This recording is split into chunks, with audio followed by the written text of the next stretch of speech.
चहिता भारं वाशं चक्रवटी महीढियो संति शंति करेलोए पत्तो गई मणुंतरम। भिक्षु की भारी कल्पना हो रही है नित प्रख्यात। भिक्षु की भारी कल्पना हो रही है नित प्रख्यात। कल्प वृक्ष बना वृट वृक्ष तेरा पंथ साक्षात, तेरा पंथ साक्षात। तेरा पंथ धर्म संघ के प्राण पुरुष आचार्य भिक्षु स्वामी की एक जनसाधारण सी परिकल्पना एक व्रत रूप में बंद 24 में गुंजायमान हो रही है। एक से एक तेजस्वी, यशस्वी, ओजस्वी, तपस्वी और महामनस्वी आचार्यों की मुक्तामणि माला की सिर्फ तेरा पंथ ही नहीं अपितु संपूर्ण जनमानस के लिए मंगलकारी, हितकारी, कल्याणकारी व परोपकारी बनकर अपने दिव्य आलोक से जग को आलोकित कर रही है। पूज्यवरों की गौरव गाथा के बारे में अब हम सुनेंगे हमारी बहनों से।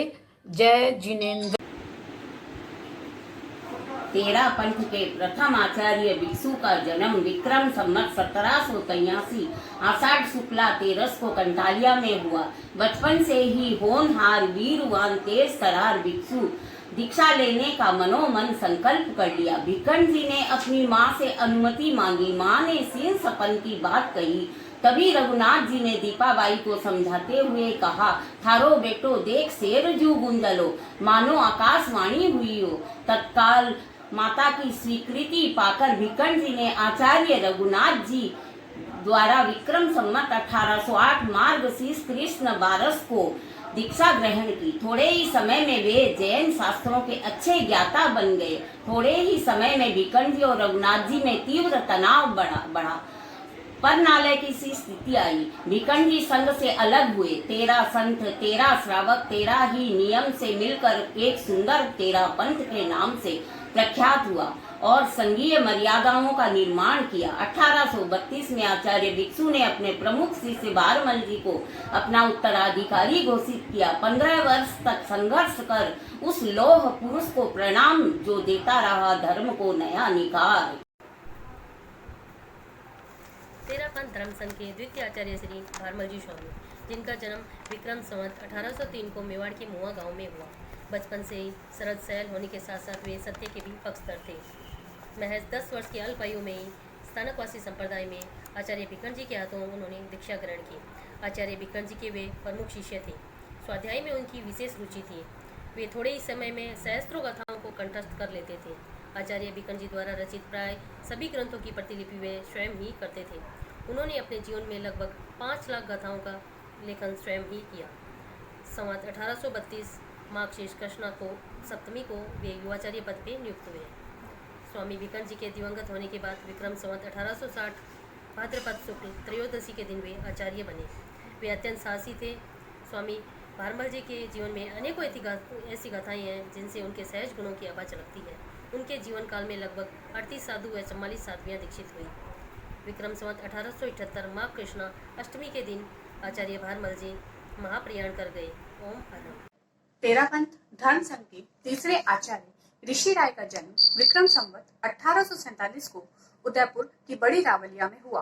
पिता चित्रोजी, माता कुशला जी। मात्र 11 वर्ष की उम्र में चैत शुक्ला पूर्णिमा 1857 को माता के साथ आचार्य भिक्षु के पास दीक्षा ली। धर्म चर्चा में निपुण, स्वर में माधुर्य तेज था। व्याख्यान के समय आसपास के गांवों में उनकी आवाज सुनाई देती थी। उनके युग में तपस्या की वृद्धि हुई। गुजरात, सौराष्ट्र व कच्छ में सर्वप्रथम वे ही पधारे। 30 वर्ष के शासनकाल में विक्रम संवत 1908 में उदयपुर के अंतिम चातुर्मास के बाद माघ कृष्ण 14 को श्वास का प्रकोप बढ़ने के कारण छोटी रावलिया में संसार से वे विदा हो गए। तेरा पंथ धर्म संघ के आचार्य श्रृंखला में चतुर्थ आचार्य श्री जीवनाथ स्वामी का जन्म विक्रम संवत 1860 को आश्विन शुक्ल चतुर्दशी को रोयट ग्राम में हुआ। उनके पिता का नाम आईदान जी एवं माता का नाम कल्लू जी था। वे बचपन से ही स्थिर योगी एवं महान मेधावी थे। उन्होंने न केवल संघीय पुस्तकों, धर्मोपकरणों एवं श्रम का ही संविभाग किया, अपितु साधु साध्वियों के वर्गों का भी समीकरण किया। वे कुशल अनुशासक, संविधान प्रणेता व मनोवैज्ञानिक अनुशासता होने के साथ साथ महान साहित्य सेवी एवं स्वाध्याय प्रेमी थे। उन्हें भिक्षु का भास्कर कहना अतिशयोक्ति नहीं होगी। जयाचार्य ने आख्यान, संस्मरण, स्तुति, दर्शन, न्याय, छंद, व्याकरण, ध्यान योग आदि विविध विधाओं पर अपनी लेखनी चलाई। उनके शासनकाल में 329 दीक्षाएं हुई, जिनमें 105 साधु और 224 साध्वियां थीं।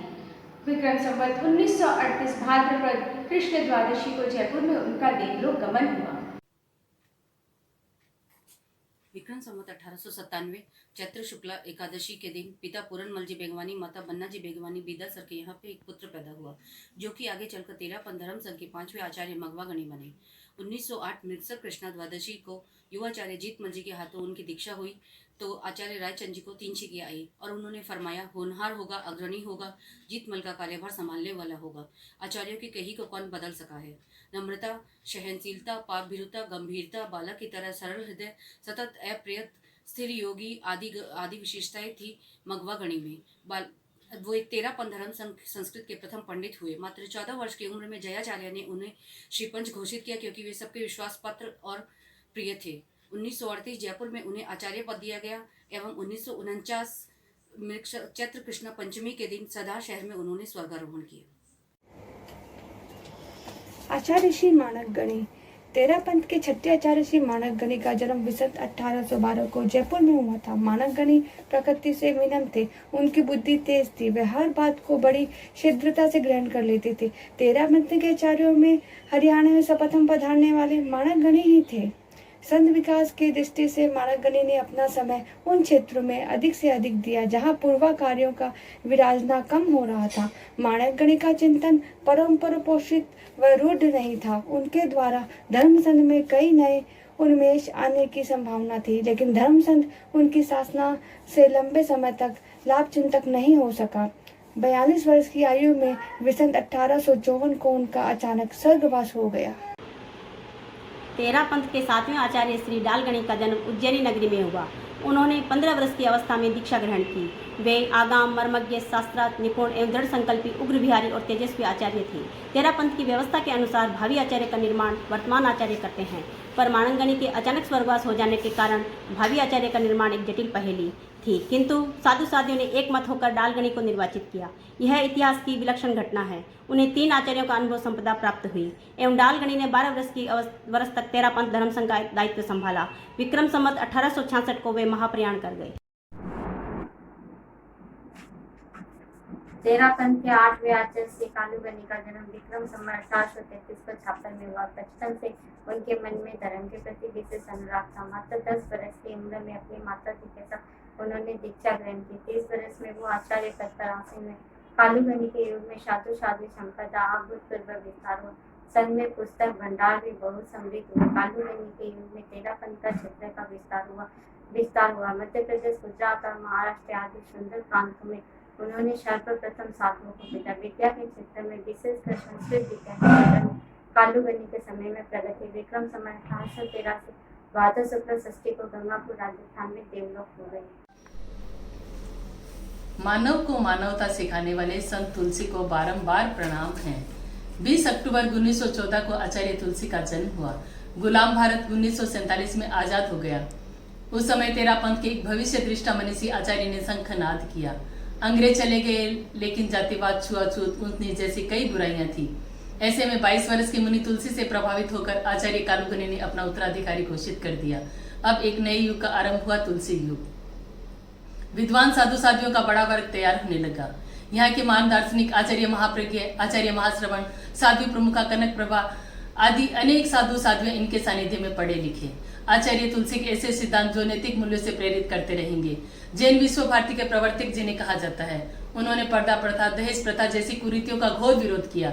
उन्होंने देश विदेश में जैन शासन को प्रभावी बनाने के लिए साधु और गृहस्थ के बीच में श्रवण से रहने की शुरुआत की। जन जन का जीवन बांटने वाली एक चिन्मयी ऊर्जा जो बह रही थी, अचानक 30 जून 1997 के दिन बादलों की ओट में अदृश्य हो गई। उनकी ऐतिहासिक गाथा आने वाली कई सदी तक प्रेरणा देती रहेगी।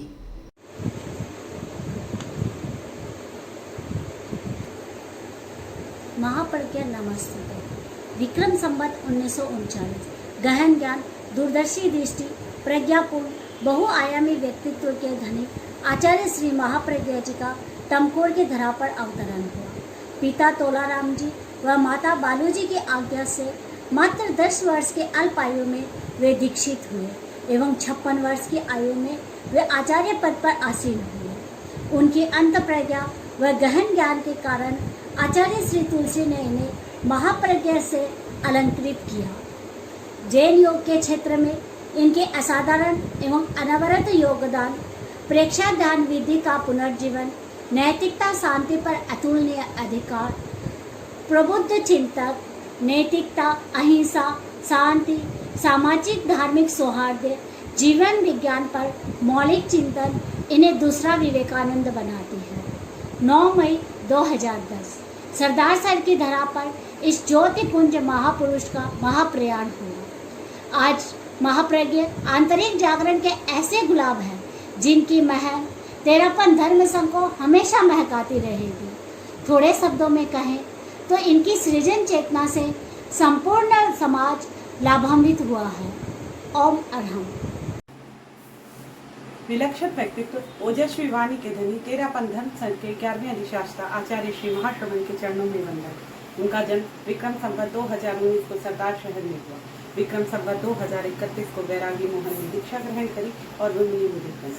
विक्रम संवत 2054 को मुनि मुदित को युवाचार्य पद पर मनोनीत किया है। उसी समय गणाधिपति आचार्य श्री तुलसी ने उन्हें महाश्रवण के अलंकार से अलंकृत किया। विक्रम संवत 2067 में वे आचार्य पद पर आसीन हुए। वे एक महान साहित्यकारक, समाज सुधारक, अहिंसा के व्याख्याकारक और प्रवचनकारक है। उनके प्रवचन के प्रत्येक वाक्य में ज्ञान की गंगा प्रवाहित होती है।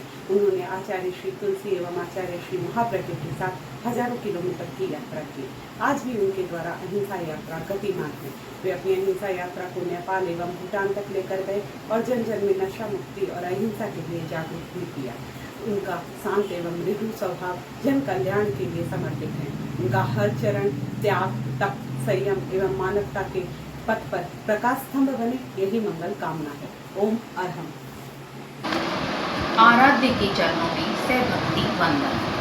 श्री जैन श्वेतांबर तेरापंथ धर्म संघ मिला, फिर डर किस बात का। हमारे तेरापंथ के 11 आचार्यों की जीवनी, जिन्हें जब हम याद करते हैं तो हमारे अंदर ऊर्जा का नया संचार समाहित होने लगता है। धर्म की नई जो लो जागृत होने लगती है। ऐसा महसूस होता है कि इस लो में कोरोना नाम की बीमारी जलकर राख हो जाए। हमें गर्व इस बात का है कि हम तेरापंथी जैन हैं, जिसका अनुसरण आज पूरा देश कर रहा है। मुंह पर मास्क नामक मुंह पत्ती लगाकर और शाकाहार भोजन करके, तो जरूर इस धर्म में कोई न कोई विशेष बात तो होगी। इस वीडियो के माध्यम से हम ये मैसेज देना चाहते हैं कि इस आपदा की घड़ी में कोई भी डरे नहीं। तब और जब से अपने अंदर इतनी शक्ति समाहित करें कि ये कोरोना नाम की बीमारी हमें छू भी ना सके। जय जय ज्योति चरण, जय जय महाश्रवण।